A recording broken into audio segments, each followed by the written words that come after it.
क्या 2 लाख रुपए की ऑन रोड प्राइस के अंदर Honda CB300F आपके लिए एक अच्छा ऑप्शन और एक रेलेवेंट मोटरसाइकिल होने वाली है? क्या आपको इसको खरीदना चाहिए या नहीं खरीदना चाहिए, और ये अपने सेगमेंट में जो दूसरी मोटरसाइकिल्स हैं उनसे बेहतर है या नहीं, इन सारी चीजों के बारे में हम इसी वीडियो में बात करने वाले हैं। बने रहिएगा वीडियो के साथ। वेलकम बैक एवरीवन, आप देख रहे हैं SR मोटर वर्ल्ड और फिर मैं आया हूं एक नई वीडियो के साथ। और आज की इस वीडियो में हम बात करेंगे Honda CB300F के बारे में। अगर आप ये सोच रहे हैं कि इस वीडियो में बाइक नहीं है, तो बाइक पर मैं ऑलरेडी 2 वीडियोस बना चुका हूं। प्रीवियस वीडियोस आप चैनल पर जाके देख सकते हैं, जिसमें मैंने Honda CB300F को राइड भी करा है और उसका वॉक अराउंड भी बनाया। 2 सेपरेट वीडियोस बनी है, लेकिन उन वीडियोस में हमने जो बात करी थी वो बाइक के बारे में बात करी थी कि बाइक में आपको क्या क्या ऑफर करता है Honda, क्या क्या चीजें आपको बाइक में मिल जाती हैं, build quality, fit and finish, features, specifications और राइड क्वालिटी, कंफर्ट, इन सारी चीजों के बारे में हमने बात करी थी। लेकिन आज हम जो है वो ऑनेस्टली ये बात करने वाले हैं कि ये मोटरसाइकिल आपके खरीदने लायक है या नहीं, और ये किसी भी ब्रांड से ये वीडियो स्पॉन्सर्ड नहीं है।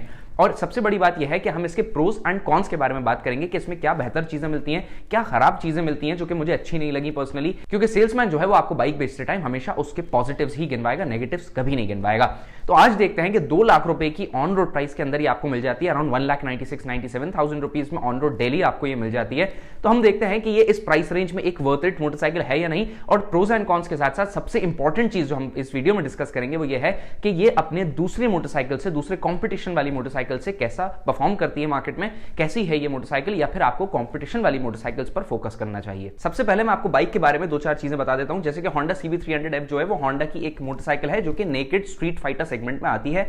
नेकेड मोटरसाइकिल है, LED हेडलैम्प मिल जाता है, LED टेल लाइट मिल जाती है, LED इंडिकेटर्स मिल जाते हैं, इंस्ट्रूमेंट कंसोल जो है वो आपको ऑल डिजिटल मिल जाता है, और ये एक नेकेड स्ट्रीट फाइटर मोटरसाइकिल के फॉर्म में आपको जो है मार्केट में मिलती है। इंजन जो है वो आपको इसमें 293 सीसी का मिल जाता है, जो कि ऑयल और एयर कूलिंग के साथ इंजन आपको मिलता है। और इंजन जो मैक्स पावर प्रोड्यूस करता है वो 24.1 हॉर्स पावर प्रोड्यूस करता है, और जो मैक्स टॉर्क मिलता है वो आपको 26.5 न्यूटन मीटर्स का मिलता है। तो ये तो रही इंजन की बात, ये रही डिजाइन की बात। डिजाइन में आपको ऑल LED हेडलैम्प मिल जाता है, फ्रंट प्रोफाइल से काफी शार्प सी दिखती है। लेकिन अगर आप इसको ओवरऑल देखेंगे तो आपको एक चीज दिमाग में हिट करेगी, वो ये कि ये हॉर्नेट 2.0 से मिलती जुलती लगती है। तो हॉर्नेट जो है वो 180 सीसी का जो है प्रोडक्ट है Honda का। तो सबसे पहले हम इसके पॉजिटिव्स के बारे में बात करना स्टार्ट करते हैं, और उसके बाद हम इसके नेगेटिव्स के बारे में बात करेंगे, और उसके बाद हम इसको बात करेंगे कि ये जिस सेगमेंट में ये फॉल करती है उस सेगमेंट में और भी बेहतर मोटरसाइकिल्स हैं या फिर यही एक अच्छी मोटरसाइकिल है। तो सबसे पहला पॉजिटिव पॉइंट मुझे इस बाइक का ये लगा कि ये बहुत ही राइडर फ्रेंडली और सिटी ट्रैफिक में चलने के लिए बहुत अच्छे से डिजाइंड है। राइडर फ्रेंडली का मतलब यह है कि आप इस पर बैठेंगे और पहले से ही आपको बैठते से ये फील आ जाएगा, जैसे आप थोड़ा सा बाइक को चलाएंगे तो कि आपको यूज्ड टू आप आराम से हो गए। तो बिगिनर फ्रेंडली भी है बाइक, क्योंकि इसमें टर्निंग रेडियस काफी शॉर्ट मिलता है। टर्निंग रेडियस शॉर्ट है तो सिटी ट्रैफिक के लिए बहुत ही अप्रोप्रिएट मोटरसाइकिल है। अगर आपके यहाँ बंपर टू बंपर ट्रैफिक है, आपको सिटी में मोस्टली जो है बाइक के साथ चलना है, थोड़ी सी पावरफुल बाइक चाहिए है जो 300 बैजिंग के साथ आ जाए, 300 सीसी बैजिंग के साथ, तो ये बाइक जो है वो एक अप्रोप्रिएट मोटरसाइकिल हो सकती है, क्योंकि शॉर्ट टर्निंग रेडियस मिलता है, आराम से कहीं से भी यू टर्न ले सकते हैं आप। उसके साथ ही जो हैंडलिंग है बाइक की वो काफी एजाइल और फ्लिकेबल मिलती है, तो आपको चलाने में जो है बाइक को ओवरऑल ज्यादा एफर्ट नहीं लगेगा, और पहली बार में आप बाइक से जो है अच्छे से यूज्ड टू हो जाएंगे और आपकी बाइक से अच्छी दोस्ती हो जाएगी। तो ओवरऑल ये एक राइडर फ्रेंडली मोटरसाइकिल है, और सिटी ट्रैफिक में आप इसको आराम से चला सकते हैं। एक एप्रोप्रिएट मोटरसाइकिल हो सकती है सिटी ट्रैफिक में चलने के लिए। दूसरा एडवांटेज अगेन मुझे यही लगा कि सिटी ट्रैफिक में चलने के लिए आपका बार बार यूज होगा क्लच का, और इसमें आपको स्लिपर एंड असिस्ट क्लच मिल जाता है, जो कि काफी लाइट क्लच है, फेदर लाइट क्लच आपको मिलता है। तो आपके अगर हाथों में मतलब पेन होने लगता है क्लच दबा के, या कोई ओल्ड मोटरसाइकिल है आपकी, तो इस मोटरसाइकिल को अगर आप खरीदते हैं तो इसमें वो प्रॉब्लम आपको नहीं आएगी। बिकॉज अगर आप सिटी में बंपर टू बंपर ट्रैफिक में चल रहे हैं, मुझे मालूम है क्लच का जो है बार बार फ्रीक्वेंट यूज होता है, तो जब क्लच का आप यूज कर रहे हैं तो इस बाइक में आपको उतना ज्यादा प्रॉब्लम नहीं होगा, उतना ज्यादा फिंगर्स में दर्द नहीं होगा, या कुछ ऐसा नहीं लगेगा कि आपको जो है फटीग महसूस हो रही है हाथों में, क्योंकि क्लच जो है वो एक लाइटर साइड पर मिलता है। और स्लिपर एंड असिस्ट क्लच होने का फायदा यह है कि अगर आप इसमें हाई स्पीड्स पर एग्रेसिव डाउनशिफ्ट्स भी कर देते हैं कॉर्नरिंग पर, तो व्हील जो है वो स्पिन नहीं होगा, क्लच जो है वो स्लिप हो जाएगा। नेक्स्ट एडवांटेज मुझे इस बाइक का ये लगा कि इसमें सीटिंग रूम काफी अच्छा आपको मिल जाता है। जैसे कि अगर हम MT-15 को देखते हैं, 150 सीसी की वो मोटरसाइकिल है, यामाहा की तरफ से आती है,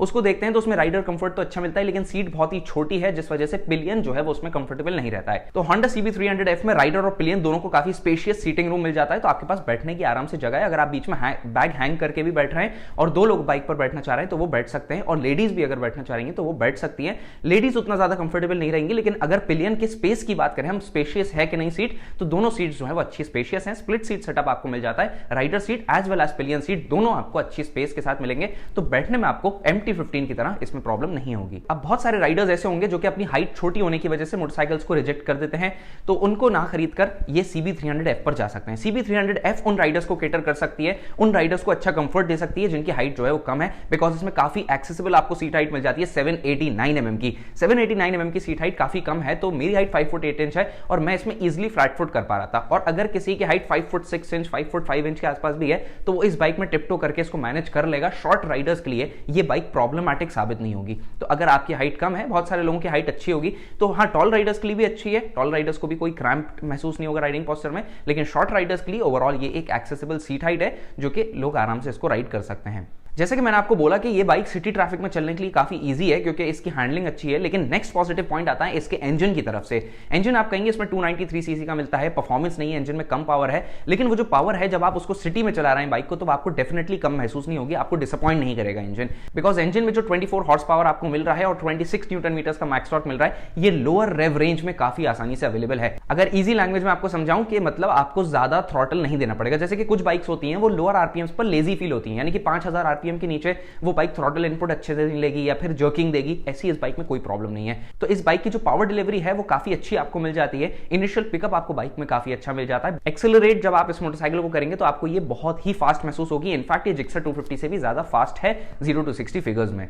तो ओवरऑल अगर आपको एक सिटी ट्रैफिक के लिए फन टू राइड मोटरसाइकिल चाहिए जिसका इंजन आपको फास्ट महसूस हो सिटी ट्रैफिक में स्पेशली, तो ये इंजन वही इंजन है जो कि आपको फास्ट महसूस होगा। इसमें ऐसा नहीं है कि लोअर आरपीएम्स पर लेजी चल रही है बाइक, उसके बाद 5000 आरपीएम पर एकदम से कोई पावर सर्ज आया, ऐसी कोई भी प्रॉब्लम इसमें नहीं है। लो एंड परफॉर्मेंस और मिड रेंज परफॉर्मेंस इस बाइक में काफी अच्छा मिलता है, जो कि एक्जैक्टली हमें सिटी में राइड करने के लिए चाहिए होता है। नेक्स्ट पॉजिटिव पॉइंट मुझे इस बाइक का एक और लगा कि इसमें फीचर्स जो है वो होंडा ने काफी अच्छे दे दिए हैं, जैसे कि आपको ट्रैक्शन कंट्रोल सिस्टम मिल जाता है इसमें, तो ट्रैक्शन कंट्रोल सिस्टम मिल जाता है। सेफ्टी फीचर्स में आपको डुअल चैनल एबीएस मिल जाता है। जो इंस्ट्रूमेंट कंसोल है वो नेगेटिव एलसीडी आपको मिलता है, वो देखने में उतना अट्रैक्टिव नहीं लगता है, लेकिन हाँ उसमें इंफॉर्मेशन जो है वो आपको बाइक के बारे में अच्छी खासी मिल जाती है और इसमें आपको ब्लूटूथ कनेक्टिविटी भी मिल जाती है। तो फीचर्स के मामले में ओवरऑल जो फीचर्स और हार्डवेयर है मोटरसाइकिल में वो आपको काफी अच्छा मिलता है। जैसे कि अगर आप इसको जिक्सर से कंपेयर करेंगे तो जिक्सर में आपको अपसाइड डाउन सस्पेंशन नहीं मिलते, वो हार्डवेयर आपको जिक्सर में नहीं मिलता जो हार्डवेयर आपको इसमें मिलता है। अगर आप इसको पल्सर 250 से भी कंपेयर करेंगे तो उसमें भी आपको अपसाइड डाउन सस्पेंशन नहीं मिलते, इसमें मिल जाते हैं। तो हार्डवेयर के मामले में, ओवरऑल लुक्स के मामले में, फिट एंड फिनिश के मामले में ये मोटरसाइकिल जो है वो एक बेटर ऑप्शन आपके लिए हो सकता है। अब पॉजिटिव पॉइंट्स के बारे में हमारी बात हो गई, अब हम आते हैं नेगेटिव पॉइंट्स पर कि बाइक में मुझे प्रॉब्लम्स क्या क्या लगी जब मैंने बाइक को राइड करा।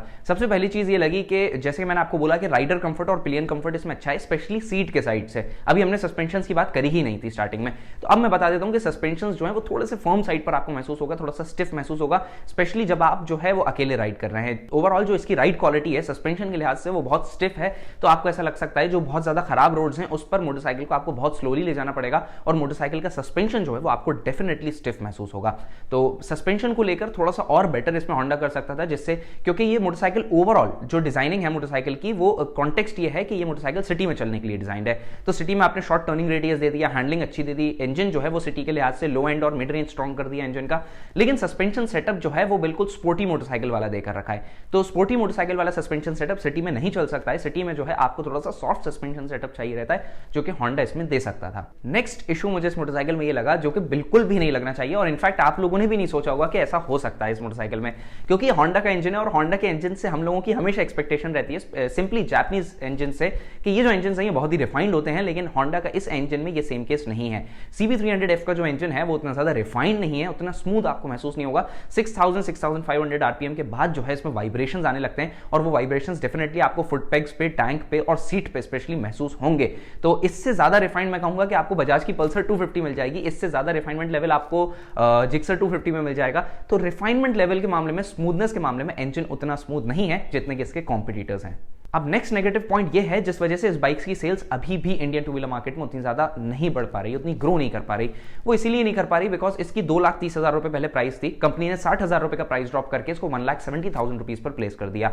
तो लोग इसके चर्चे तो चलने लगे, लोगों को समझ में आ गया कि यार इसकी प्राइस कम हो गई, हम ये खरीद सकते हैं 2 लाख रुपए के अंदर ऑन रोड, तो 1,70,000 रुपए में हमें ये अच्छी मोटरसाइकिल मिल सकती है, बिकॉज ये जिक्सर 250 की नेकेड सिबलिंग से भी सस्ती आपको मिल जाती है और जो पल्सर 250 है उससे आपको थोड़ी सी महंगी मिलती है ऑब्वियसली, बिकॉज इसमें ज्यादा हार्डवेयर है, पल्सर 250 में उतना हार्डवेयर हार्डवेयर नहीं है और उसमें आपको 5 स्पीड गियरबॉक्स मिलता है, इसमें 6 स्पीड गियरबॉक्स मिलता है। तो ये डिफरेंसेस हो गए। अब जो कस्टमर्स हैं वो खरीदने से इसको इसलिए डर रहे हैं बिकॉज होंडा बिग विंग के आउटलेट्स कम है। होंडा बिग विंग के आउटलेट्स जो है वो एक सिटी में, एक डिस्ट्रिक्ट में एक ही आपको मिलेगा। तो अगर आपको सर्विस के लिए जाना है तो सर्विस नेटवर्क का यहाँ पर इशू हो जाता है, बिकॉज ये एक डेली राइडिंग वाली मोटरसाइकिल है, कोई सुपर बाइक तो नहीं है कि आप इसको जो है कम चलाएंगे, बहुत ज्यादा नहीं चलेगी। तो रनिंग भी आपकी बाइक में ज्यादा रहेगी, सर्विस भी आपको फ्रीक्वेंटली करवानी पड़ेगी, जो कि आपको अगर आपके घर से दूर है तो होंडा बिग विंग पर लोग जाने से उससे जो है डरेंगे। तो इसीलिए जो है इस मोटरसाइकिल से थोड़ा सा लोग जो है वो डिस्टेंस मेंटेन कर लेते हैं, क्योंकि होंडा बिग विंग से ये सेल आउट होती है, नॉर्मल होंडा के शोरूम से ये सेल आउट नहीं होती है। जब भी आप भी मोटरसाइकिल खरीदने जाते हैं तो आप लोग हमेशा उसे प्राइस के हिसाब से जो है जज करते हैं कि कौन सी मोटरसाइकिल की प्राइस ज्यादा है, किसमें क्या एक्स्ट्रा मिल जाता है, किस मोटरसाइकिल की प्राइस कम है और किसमें क्या चीजें कम मिलती हैं। तो इस मोटरसाइकिल में जब से 60,000 रुपीज का प्राइस ड्रॉप हुआ है, ये मोटरसाइकिल एप्रोप्रिएट कंसिडर होने लगी है, रेलेवेंट मोटरसाइकिल हो गई है सेगमेंट में। और इसका नाम जो है उसमें तो 300 सीसी मेंशन्ड है, यानी कि CB300F मेंशन्ड है, लेकिन एक्जैक्टली ये जो सेगमेंट में फॉल करती है वो 250 सीसी वाला सेगमेंट है। जैसे कि आप इसको जिक्सर 250 से कंपेयर कर सकते हैं, FZ25 से कंपेयर कर सकते हैं, लेकिन FZ25 से हम इसलिए कंपेयर नहीं करेंगे क्योंकि FZ25 तो ऑलरेडी इतनी सेल्स दे ही नहीं रही है मार्केट में, और ना लोग उसको खरीदने का इतना ज्यादा सोचते हैं, बिकॉज उसमें 5 स्पीड गियरबॉक्स मिलता है and I am not a personally fan of 5 speed gearbox. तो N250 और F250 से अगर हम कंपेयर करें तो N250 F250 का भी डायरेक्ट कंपटीशन इस बाइक से नहीं है। हालांकि पावर दोनों की सेम ही आपको मिल जाती है, सिमिलर मिल जाते हैं पावर फिगर्स, लेकिन उसका जो कंपटीशन है वो थोड़ी छोटी मोटरसाइकिल से है, बिकॉज उसकी जो प्राइस है वो इससे आपको कम मिलती है।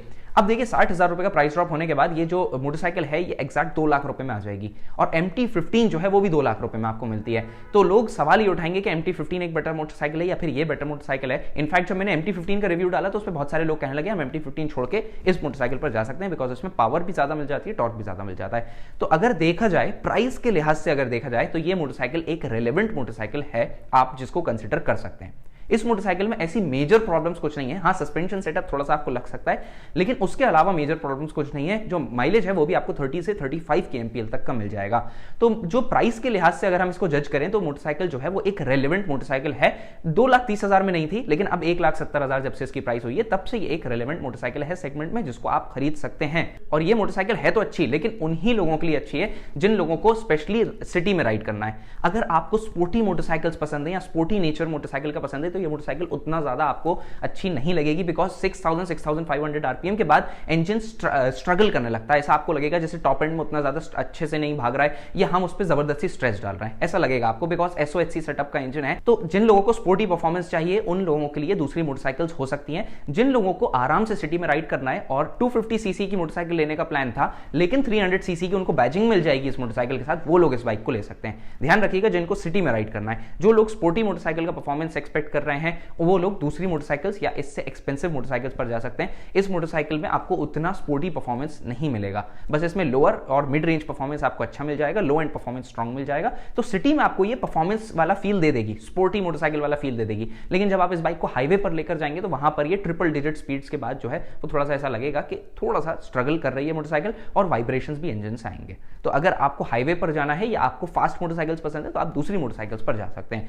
और अगर 1,70,000 रुपए में आपको सिटी में राइड करने वाली मोटरसाइकिल चाहिए, डेली कम्यूटिंग के लिए चाहिए, तो ये मोटरसाइकिल रेलेवेंट हो सकती है अगर होंडा बिग विंग का शोरूम आपके घर के आसपास है और आपको सर्विस कराने में कोई प्रॉब्लम नहीं होगी। बाइक के जो भी पॉजिटिव्स थे, नेगेटिव्स थे, मैंने आपको दोनों इस वीडियो में बता दिए हैं, और जो सेगमेंट से हम कंपेयर कर रहे थे वो भी मैंने 2-4 बातें बता दी हैं। अगर वीडियो आपको पसंद आई तो वीडियो को लाइक करिएगा, और हाँ, वीडियो हेल्पफुल रही हो तो वीडियो को शेयर भी कर दीजिएगा अपने दोस्तों के साथ, और चैनल को सब्सक्राइब जरूर कर लीजिएगा अच्छे ऑटोमोटिव कंटेंट के लिए। So guys, thanks for watching, stay tuned, till then wait for my next upcoming interesting video.